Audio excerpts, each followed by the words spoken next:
Welcome again to the Prado Museum for another of our weekly sessions in English. You know that this is a project that is made possible with the help of the supporters of the American Friends of the Prado Museum. We're a nonprofit organization, and you can find out more about who we are and what we do by finding us on our website.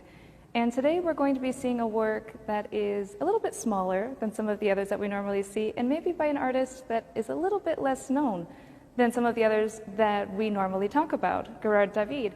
And it also is in this gallery that is flanked by two really powerful rooms. On one side, just down here, we have the gallery where we have the paintings by Hieronymus Bosch, and then behind us we have the gallery with The Descent from the Cross by Roger van der Weyden. So really busy galleries. If you've been here to the Prado, then you know how full they can get and the lines that you have to go through to see some of those. And maybe sometime if you're waiting in one of those lines, then stop here in this gallery to see this painting here by Gérard David, The Rest on the Flight to Egypt. This was painted in 1515, and the episode of The Rest on the Flight to Egypt was really popular throughout history, although this story was only told by one of the gospel writers, by Matthew.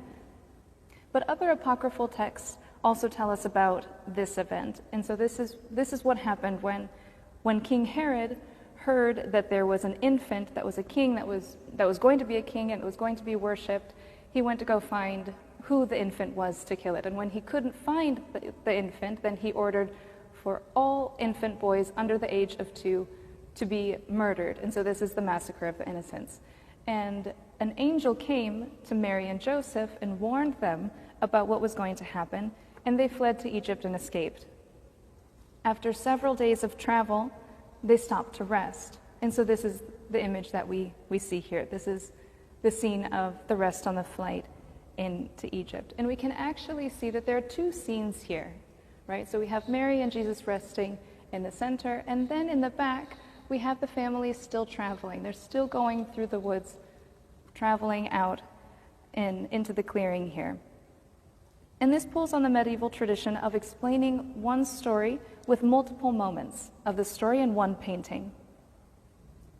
And so after they've come out of the woods, then she comes here to stop and feed him. And so this is a biblical episode, but at the same time, David has painted this in a way that makes it feel like a genre painting. Genre painting is the kind of painting that paints scenes of ordinary people and everyday scenes doing ordinary, common activities.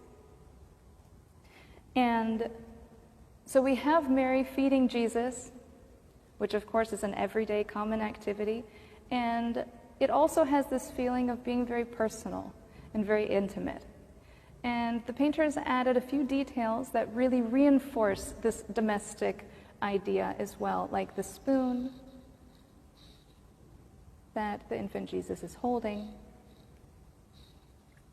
and also this basket. And we can appreciate the quality of David's painting here. This is a really small, detailed painting of the basket. It's really beautiful. Now, this was not a commissioned work, and this is interesting to think about. This was painted because this scene was popular and it was in high demand.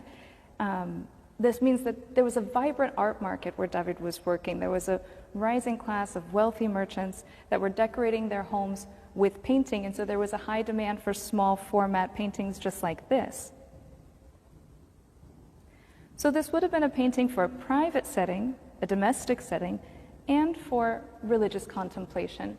And that's another thing that's interesting to think about, because it tells us about the way the Virgin Mary is functioning as an intercessor between the human and the divine, because she's the central figure here. She would have been the focus of the religious contemplation.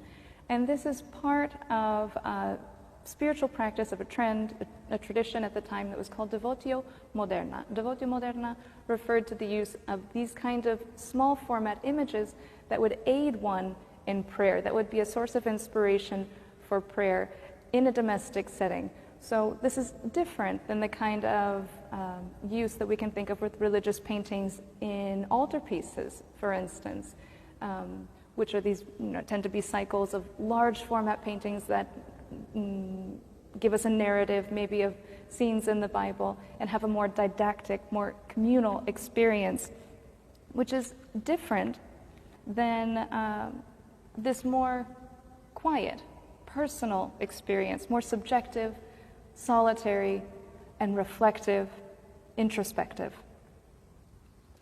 And this story also was a great pretext for David to create a beautiful landscape. So if we focus instead of on Mary and Jesus for a little bit about the landscape that they're in, it's really worth our attention as well.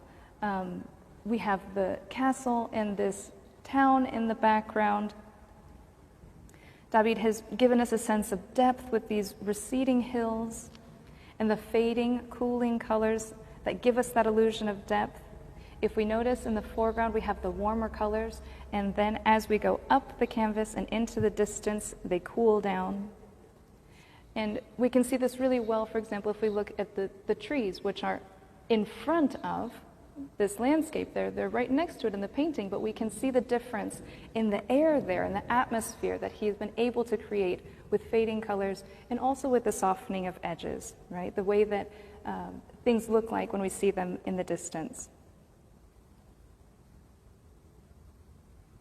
So the way that he blends these light and darks, these softening of edges, softening of the harsh lines, which we can also see in her face, all of this reminds us also of influence from the Italian Renaissance, of sfumato, when we can think of artists like Leonardo da Vinci, both in the landscape and in this face, right? The landscape might even make us think of some of the landscapes that we could have seen in da Vinci's painting. Also, in the background, we can see that the dark that the family has just come out of, these trees here, also creates a very nice dark background that helps the Virgin Mary stand out, right? It really makes her figure stand out here in the painting and become the central figure. Notice all of the vertical elements in the painting with the tall, slender trees.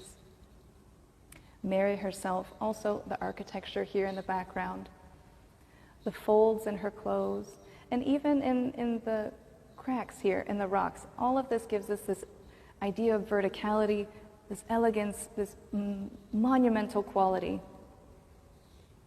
It also gives it stability, as does the shape that the Virgin Mary is making with her clothes. The shape of her in this pyramid gives a sense of stability, a sense of strength, of calm, and balance to the painting, which is something else that would have been an influence from the Italian Renaissance. And we can really appreciate when we get close to this, the quality of the painting, the precision of David's painting in the details, in the plants, in all of the little details, all of the natural folds, the way that they fall down so elegantly onto the ground, the folds in the fabric of her clothes. It's really something to see. And this was typical of Netherlandish painting, of Flemish painting, this way of painstakingly reproducing the material world. And it's part of this, I think, is what makes us want to look at this painting slowly. And I think all of that just reinforces this idea of contemplation and of meditation. And we can also just appreciate, some of the other more virtuous parts of the painting, like the transparencies and the veil, and also of this really sheer fabric that is wrapping the infant Jesus. It's really beautiful, really beautiful. Now, this arrived to the museum in 1915, and it was part of a donation from Pablo Bosch, and he gave around 90 paintings to the museum. So it's also fun to think that this painting that was for private consumption, to be viewed in a private setting, was used that way for 4 centuries, and today we have the pleasure of having it here in the museum today, thanks to the generosity of just one person. So I invite you to come see it here in the museum, and thank you for joining me, and we'll see you again next Wednesday.